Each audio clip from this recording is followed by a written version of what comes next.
তাদের দলীয় গুন্ডা বাহিনী এমনভাবে শিক্ষাঙ্গনে নিজেদের আধিপত্য বিস্তার করতে চায়, যার দ্বারা অনেক সময় মেধাবীরা বঞ্চিত হয় এবং দলের চাটুকার যারা, তারাই শুধুমাত্র সুযোগ সুবিধা পায়।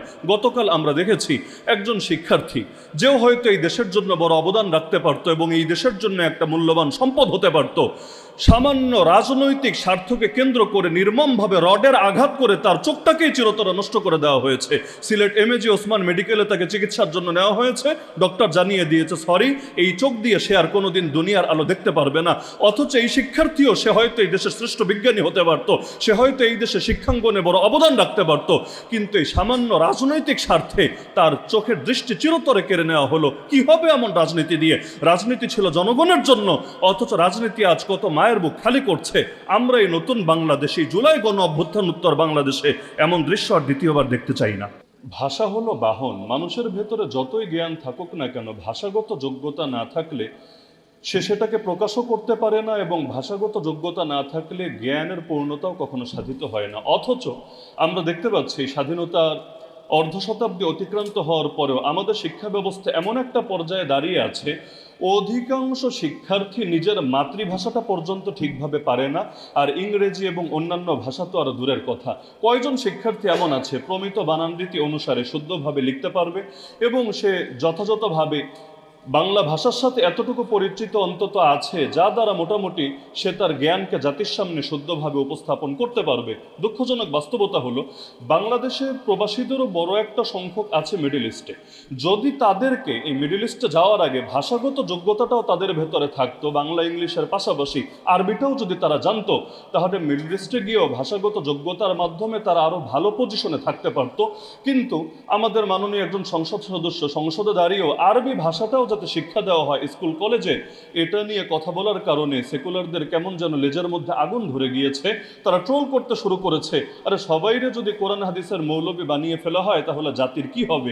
অথচ আরবি ভাষার এই যোগ্যতাটা যদি অর্জন হয়, শুধু কোরআন হাদিসে বুঝতে পারবে তা না, বরঞ্চ আমাদের প্রবাসী যারা প্রবাসে যায়, বিশেষ করে মিডল ইস্টে, তারাও কিন্তু সেখানে তাদের কাঙ্ক্ষিত মান অর্জন করতে পারবে এবং বিভিন্নভাবে উপকৃত হতে পারবে। তো আমি মনে করি ভাষাগত দক্ষতা অর্জনের কোনো বিকল্প নাই এবং এক্ষেত্রে সকলের নজর দেওয়া গুরুত্বপূর্ণ বটে। দ্বিতীয় বিষয় হলো, আমাদের শিক্ষা কারিকুলামটা মেধা কেন্দ্রিক এবং মানসম্মত হওয়া উচিত। আমাদের কারিকুলাম তো এমন হওয়া দরকার ছিল যে শিক্ষার্থীরা ক্রিটিক্যাল থিঙ্কিংয়ে অভ্যস্ত হবে, উদ্ভাবনী ক্ষমতায় অভ্যস্ত হবে, বাস্তবমুখী দক্ষতা বাড়বে।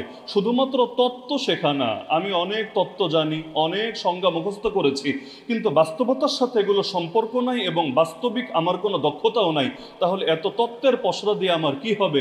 বাস্তব জীবনে এর দ্বারা আমি কতটুকুই বা উপকৃত হতে পারবো? 3 নম্বর বিষয় হলো, নৈতিক ও মূল্যবোধ ভিত্তিক শিক্ষা হওয়া দরকার। শুধু বইয়ের জ্ঞান অর্জনে যথেষ্ট না, বরঞ্চ চরিত্র গঠন, সামাজিক দায়িত্ববোধ এবং নৈতিক শিক্ষা, এগুলোকে গুরুত্বের সঙ্গে অন্তর্ভুক্ত করা দরকার ছিল। মনে রাখতে হবে যে আল্লাহর সঙ্গে সৎ না, সে আল্লাহর বান্দাদের সঙ্গে সৎ হবে এটা আশাও করা যায় না।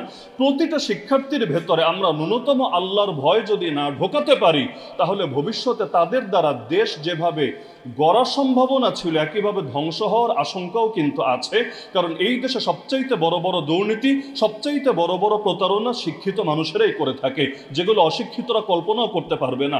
এজন্য শিক্ষার সঙ্গে সঙ্গে তার সততা, তার নৈতিকতা, তার ধর্মীয় মূল্যবোধ, এগুলোও যাতে বৃদ্ধি পায়, এদিকে নজর দেওয়া দরকার। এজন্য দরকার ছিল প্রতিটা লেভেলে যোগ্য, বিজ্ঞ, প্রাজ্ঞ আলেমদেরকেও শিক্ষক হিসাবে নিয়োজিত করে তাদের দ্বারা ধর্মীয় শিক্ষা এবং আল্লাহভীতির শিক্ষাটাও এমনভাবে দেওয়া হবে যাতে করে যে যেই সেক্টরেই যাক না কেন, তার দ্বারা দেশ ক্ষতিগ্রস্ত হবে না, জাতি ক্ষতিগ্রস্ত হবে না, তার দ্বারা এই একজন মানুষের একটা টাকাও কোনো ধরনের কোনো প্রতারণার শিকার হবে না। চতুর্থ বিষয় হলো প্রযুক্তি ও ভবিষ্যৎমুখী শিক্ষা। চতুর্থ শিল্প বিপ্লবের সঙ্গে আমরা যদি তাল মেলাতে চাই, তাহলে কোডিং বলেন, এআই বলেন, কৃত্রিম বুদ্ধিমত্তা এবং ডিজিটাল স্কিল, এগুলো আমাদের শিক্ষাক্রমে অন্তর্ভুক্ত করা দরকার। না হলে যুগের সঙ্গে আমরা তাল মেলাতে পারবো না। পৃথিবী এগোতে থাকবে সামনের দিকে, আর আমরা আটকে থাকবো নির্দিষ্ট একটা গণ্ডির ভেতরে, যেটাই জাতির জন্য মোটেও কল্যাণ বয়ে আনবে না। পঞ্চম বিষয় হলো গবেষণা ও উদ্ভাবনে জোর দেওয়া দরকার। উচ্চশিক্ষায় গবেষণার জন্য পর্যাপ্ত বাজেট ও সুযোগ সুবিধা রাখা দরকার। বিগত দিনে প্রেস ক্লাবে আমাদের ভাই সাদিক কায়েম দুঃখ করে বলেছিলেন যে ঢাকা ভার্সিটির মতো প্রতিষ্ঠানেও গবেষণায় বাজেট হলো জিরো। যেই তথ্য আমার নিজেরও জানা ছিল না। গবেষণার জন্য জিরো মানে কোনো বাজেটই আলাদা করে রাখা হয় নাই। এটা একটা জাতির জন্য লজ্জা এবং আফসোসের বিষয় ছাড়া আমি মনে করি কিছু হতে পারে না। ষষ্ঠ বিষয় হলো মানসম্মত ও কারিগরি উপযোগী শিক্ষাক্রম হওয়া দরকার। আমাদের সমস্ত ক্ষেত্রে বাস্তব জীবনে কাজে লাগে, যেটা আমি আগেও পয়েন্টে এনেছি, এই ব্যাপারটাকে খুব বেশি করে ফোকাসে আনা দরকার এবং এক্ষেত্রে ভোকেশনাল শিক্ষাকে, কারিগরি শিক্ষাকে মূলধারার শিক্ষার মতো সমান গুরুত্ব, সামাজিক মর্যাদা দেওয়া, যাতে করে শিক্ষার্থীরা আত্মকর্মসংস্থান এবং আন্তর্জাতিক বাজারে কর্মসংস্থানের পর্যাপ্ত সুযোগ সুবিধা পায়। এরপর একটা গুরুত্বপূর্ণ বিষয় যেটা গতকালের একটা প্রেক্ষাপটকে সামনে রেখেও বিশেষভাবে আমি আলোচনায় আনতে চাচ্ছি, যে রাজনীতিটা, বিশেষ করে দলীয় রাজনীতির প্রভাবগুলো শিক্ষাঙ্গনে এমনভাবে পড়ে যে সন্ত্রাসী কর্মকাণ্ড, র্যাগিং এবং মেধা অবমূল্যায়নের প্রথা এই দেশের মধ্যে কেমন যেন অঘোষিতভাবেই প্রতিষ্ঠিত হয়ে আছে।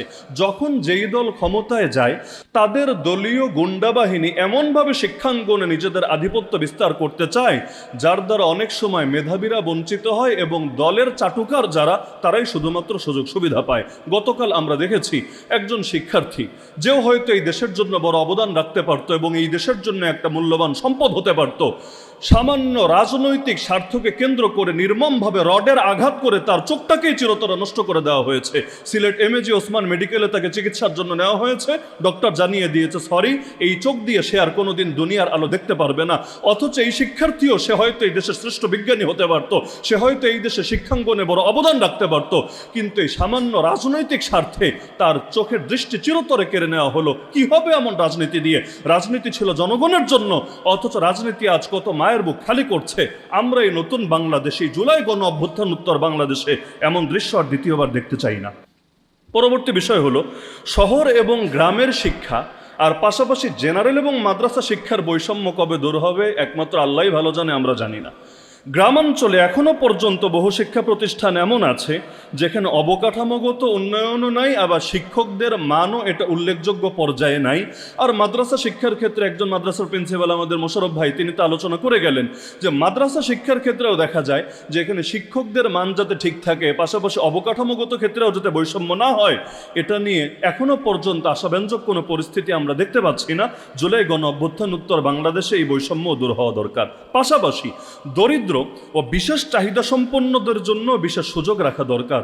কত মেধা ঝরে যায় শুধুমাত্র এগুলোর যথাযথ পরিচর্যার অভাবে, অথচ দরিদ্রদের জন্য এবং বিশেষ চাহিদা সম্পন্ন যারা রয়েছে তাদের জন্য যদি আমরা বিশেষ পরিবেশ তৈরি করতে পারতাম, তাহলে এদের ভেতর থেকেও বড় বড় ব্যক্তি তৈরি হতো এবং এটা সম্ভব ছিল। পাশাপাশি আমি মনে করি ইন্ডাস্ট্রি এবং একাডেমিয়ার একটা মেলবন্ধন হওয়া দরকার।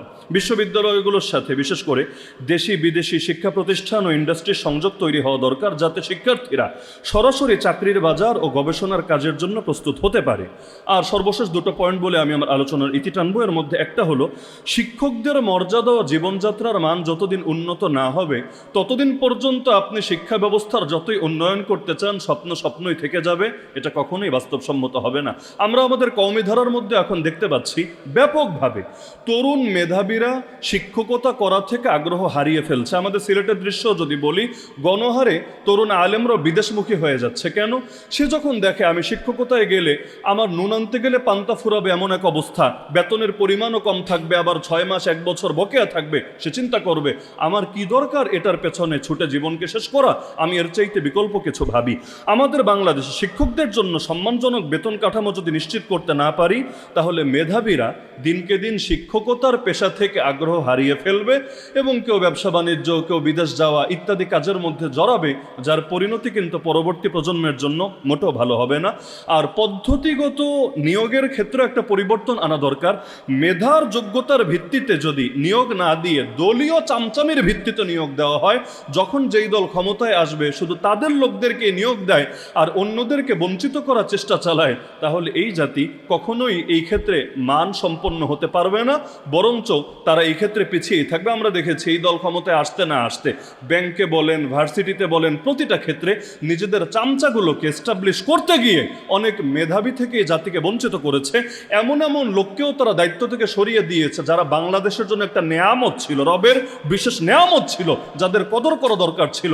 একটা কথা মাথায় রাখবেন, যারা নেয়ামতের কদর করে না, আল্লাহ তাদেরকে নেয়ামত দেয়ও না। লা ইন শাকারতুম লা আযীদান্নাকুম ওয়া লা ইন কাফারতুম ইন্না আযাবি লাশাদীদ। যদি তোমরা কৃতজ্ঞতা আদায় করো আমি আল্লাহ নেয়ামত বাড়িয়ে দিব, আর যদি অকৃতজ্ঞ হও আমার আযাব কিন্তু বড় ভয়ঙ্কর। সুতরাং এ সমস্ত দলের চাটুকারিতা ছাড়েন, সব জায়গায় দলীয় প্রভাব বাড়ানোর এই চেষ্টা ছাড়েন, না হলে এক সময় মেধাবীরা খুঁজে পাবেন না, প্রতিটা ক্ষেত্রে লোকই খুঁজে পাবেন না, তখন এই দলীয় চামচারা আপনাদের পতন আর ঠেকাতে পারবে না। আর আজকে সর্বশেষ পয়েন্ট হলো আমার, ডিজিটাল শিক্ষা এবং এআই, এটার ব্যাপারে বিশেষ ফোকাস দেওয়া দরকার। ই লার্নিং অবকাঠামো হওয়া দরকার। সারা দেশে যত শিক্ষা প্রতিষ্ঠান আছে, মাদ্রাসা হোক স্কুল হোক, এগুলোতে হাই স্পিড ইন্টারনেট এবং কম্পিউটার ল্যাব স্থাপন করা দরকার এবং কৃত্রিম বুদ্ধিমত্তা বা এআইকে শিক্ষায় ইতিবাচকভাবে ব্যবহার করার গাইডলাইন ও ট্রেনিং প্রদান করা দরকার। আমরা দেখতে পাচ্ছি আমাদের যে নতুন জেনারেশন জেনজি, যদি আমি তাদের কথা বলি, এখন তো সবার হাতে হাতে মোবাইল, সবাই নেট চালায়, কিন্তু এটার ক্ষেত্রে যদি শিক্ষাঙ্গন থেকে সে কোনো তারবিয়াত না পায়, সে কোনো প্রশিক্ষণ না পায়, তাহলে এটা কারো জীবনও গড়ে দিতে পারে, কারো জীবনটাকে ধ্বংসও করে দিতে পারে। যার কারণে একটা সোশ্যাল মিডিয়া ব্যবহার করলেও কিভাবে করতে হবে অধিকাংশ মানুষ বোঝে না। একদল আরেক দলকে গালি দেয় যে এরা হয়তো অনলাইনে অন্যদেরকে ক্রিটিসাইজ করে, খারাপ ভাষায় গালিগালাজ করে, কিন্তু দিন শেষে দেখবেন এই রোগগুলো কমনভাবে সবার ভেতরে ছড়িয়ে পড়েছে। কারণ শিক্ষা অর্জন করার আগেই, তারবিয়াত পাওয়ার আগেই প্রত্যেকে এক একজন ইউজার হয়ে গিয়েছে। তো যার কারণে আমি মনে করি একটা মোবাইল, একটা সোশ্যাল মিডিয়া অ্যাকাউন্ট, এগুলো ইউজ করার ক্ষেত্রেও ন্যূনতম তারবিয়াত এবং শিক্ষাঙ্গন থেকে ন্যূনতম দিক নির্দেশনা থাকা দরকার, যাতে করে তারা এই ক্ষেত্রে কিছুটা শতভাগ না হলেও কিছুটা হলেও তারা রক্ষা পেতে পারে। আমাদের দেশে সবচাইতে অভাব হলো একটা জিনিসের, যেটা আমাদের কওমি অঙ্গনেও আছে, পাশাপাশি মোটামুটি সব অঙ্গনে আছে। এটা হলো ভিন্ন মতের প্রতিও যে উদারতা রাখা যায়, শ্রদ্ধা রাখা যায়, সম্মানজনক দৃষ্টিভঙ্গি রাখা যায়, এই শিক্ষাটাই তো দেওয়া হয় না ভাই শিক্ষাঙ্গন থেকে। যদি হতো তাহলে দ্বিমত তো আদবের সাথে করা যায়, কারো সাথে রাজনৈতিক মতভিন্নতাও সুন্দরভাবে করা যায়। মুসলমান তো সেই জাতি ছিল যাদেরকে দেখে কাফেররাও শিখবে, অথচ আমরা এখন এমন জাতি হয়েছি, কাফেররা আমাদেরকে দেখে ইসলাম কি শিখবে, উল্টো তারা আফসোস করবে। আর এটা যদি হয় মুসলমানের চরিত্র, নাউজুবিল্লাহ, আমাদের আর মুসলমান হওয়ার দরকার নেই। সুতরাং একটা মুসলিম জাতি তাদের মূল্যবোধ, তাদের শিক্ষা দীক্ষা, তাদের সংস্কৃতি, প্রতিটা ক্ষেত্রে ন্যূনতম একটা ছাপ থাকা দরকার, যেটা দেখে সকলে শিখবে। মনে রাখতে হবে আমরাই ছিলাম শ্রেষ্ঠ জাতি। যতদিন পর্যন্ত নিজেদের শ্রেষ্ঠত্ব ধরে রাখতে নিজেরা সচেষ্ট না হব, আল্লাহ রাব্বুল আলামিনের সাহায্য আমরা পাবো না। ইন্নাল্লাহা লা ইউগাইয়িরু মা বিকওমিন হাত্তা ইউগাইয়িরু মা বিআনফুসিহিম। নিশ্চয়ই আল্লাহ কোন জাতির অবস্থা ততদিন পরিবর্তন করেন না যতদিন না তারা নিজেরা নিজেদের অবস্থা পরিবর্তন করে। আল্লাহ তাআলা আমাদেরকে এই জুলাই গণ অভ্যুত্থান উত্তর বাংলাদেশে আমাদের শিক্ষা ব্যবস্থাকে ঢেলে সাজানোর তৌফিক দান করুন এবং সকল দলীয় সংকীর্ণতার ঊর্ধ্বে উঠে আমাদের শিক্ষাঙ্গনগুলোকে আন্তর্জাতিক পরিমণ্ডলেও গ্রহণযোগ্য হতে পারে এই মানে পৌঁছানোর তৌফিক দান করুন। আমিন। ওয়া মা আলাইনা ইল্লাল বালাগুল মুবিন। আসসালামু আলাইকুম ওয়া রাহমাতুল্লাহি ওয়া বারাকাতুহু।